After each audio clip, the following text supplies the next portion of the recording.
এক রাতে আল্লাহর প্রিয় হাবিব সাল্লাল্লাহু আলাইহি ওয়াসাল্লাম ঘুম থেকে জেগে উঠলেন। তার মুখ আলোকিত করে রেখেছিল এক ঝলমলে হাসি। এত সুন্দর হাসি দেখে সাহাবায়ে কেরাম রাদিয়াল্লাহু আনহুম বললেন, ইয়া রাসূলুল্লাহ, আপনার দাঁত মোবারক সর্বদা উজ্জ্বল থাকুক। এত খুশি হয়ে হাসছেন যে, কি হয়েছে? তিনি সাল্লাল্লাহু আলাইহি ওয়াসাল্লাম উত্তর দিলেন, আমি স্বপ্নে দেখলাম আমার উম্মতের এক ব্যক্তি পুল সিরাতের উপর দিয়ে হেঁটে যাচ্ছে, যে সিরাত জাহান্নামের উপর বেঁধে রাখা হয়েছে। তলোয়ারের চেয়েও ধারালো এই পুল সিরাত আল্লাহ তাআলার বিশেষ মেহেরবানি ছাড়া কারো পক্ষেই অতিক্রম করা সম্ভব নয়। আমি দেখলাম সেই লোকটি পুল সিরাতের উপর দিয়ে হাঁটছে, কখনো ঠিক মতো পা ফেলছে, আবার কখনো হোঁচট খেয়ে পড়ে যাচ্ছে।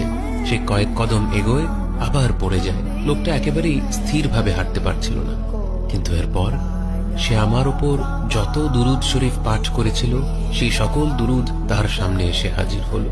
সেই দুরুদগুলো তাকে সাহায্য করতে এলো, তাকে ধরে উঠিয়ে দিল, পুল সিরাতের উপর তাকে স্থির হতে সাহায্য করলো এবং শেষমেশ তার সঙ্গ দিয়ে তাকে একেবারে নিশ্চিন্তে জান্নাত পর্যন্ত পৌঁছে দিল। আমরা সকলেই যেন বিশেষভাবে পবিত্র এই জুমাবারে বেশি বেশি করে দুরুদ শরীফ পাঠ করতে চেষ্টা করি।